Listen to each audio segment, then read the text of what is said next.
Estamos en la mitad de una discusión que tenemos dos riesgos. Uno es llegar tarde a cosas que los demás ya se derivaron, y la segunda es que nos metan un cuento. El primer cuento que nos meten es que el Estado con la libertad de expresión no tiene nada que hacer. Y esto no es cierto.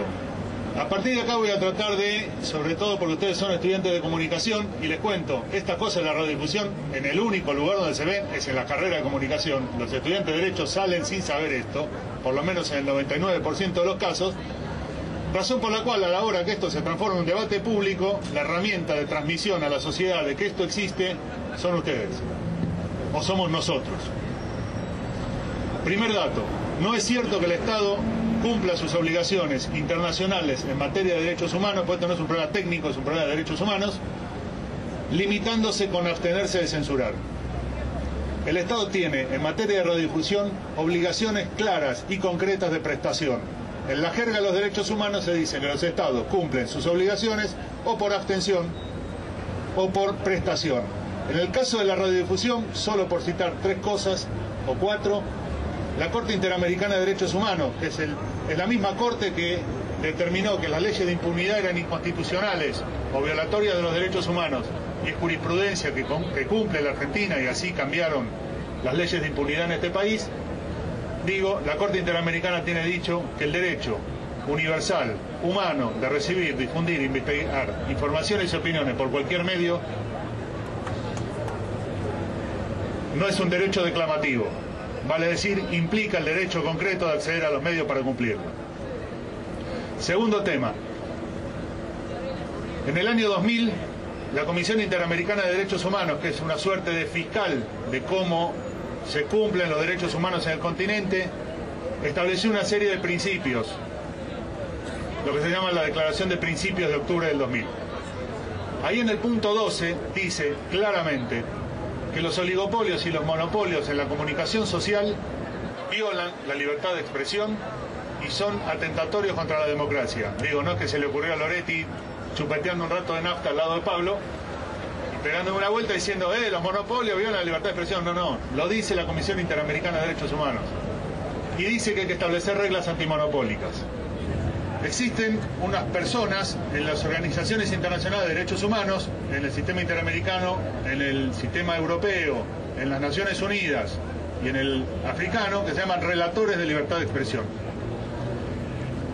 Ya en el año 2002, los relatores de libertad de expresión dijeron que los estados deberían garantizar la pluralidad para cumplimentar con los derechos humanos. En el año 2007, directamente dicen, el objetivo de la radiodifusión es la promoción de la pluralidad y la diversidad. Razón por la cual no es que se nos ocurrió a un grupo de trasnochados decir que hay obligaciones internacionales que los estados tienen que cumplir en materia de pluralismo y diversidad para la radiodifusión, sino que son compromisos institucionales ineludibles. ¿Para qué sirve discutir esto? Porque nos complicaron bastante la vida, por ser delicados y académicos, discutiendo en una cancha chica. Cuando uno va a una cancha grande, las cosas cambian. Con Néstor fuimos en el año 2002, si no me equivoco, a la Comisión Interamericana de Derechos Humanos a plantearle un mapa de las regulaciones del sistema interamericano. Le llevamos la regulación de Uruguay en esos momentos, la regulación de Argentina, de Chile, de Perú, de Costa Rica, de Bolivia, de Brasil, de México, y marcamos, hay una docena de ejemplos, pero hay más, en los cuales las legislaciones en los países no se pueden discutir, pero violan contundentemente los derechos humanos.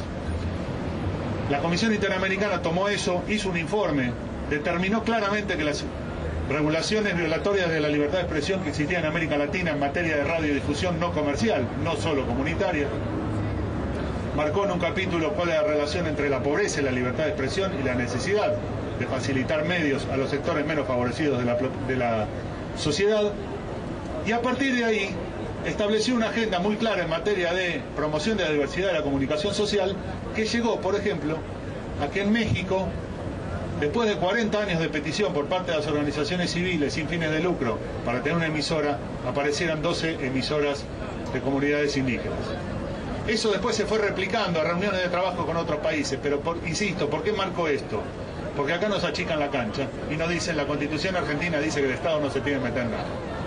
Entonces, a la hora de las onceras, la primera oncera es el Estado no tiene nada que hacer. Si ven el episodio de Continental de hace unas semanas, dicen eso, censura. No, censura no, lo que dice el Estado es, miren, si alguien ganó una licencia, lo que tiene que hacer es explotarla, no dársela a un tercero, que en realidad lo que está haciendo es subalquilársela, porque se queda con el 70% de la segunda ristra de publicidad que le hacen al mismo contenido. Desaparece una voz, desaparecen trabajadores de la comunicación, desaparecen periodistas, y no es que le vayan a compartir la nueva pauta a los periodistas que van a ganar más porque salen en 2 medios, además. La radiodifusión forma parte de las telecomunicaciones. Sí, también, el correo también, y tenemos un correo nacional y público. Y el único país del mundo, además de Somalia, que tenía correo privatizado era Argentina. Bueno, eso volvió. En este sentido, ahí hay un riesgo. Radiodifusión ha dejado de ser el servicio de ondas hercianas dirigido al público en general. La UNESCO protege la diversidad cultural, tiene sus vueltas también porque no habla demasiado de el pluralismo, más bien habla de diversidad. Eso quiere decir, la UNESCO no se mete a que haya un solo álbum con muchas figuritas, le alcanza con que haya muchas figuritas y nosotros que queremos son muchos álbumes.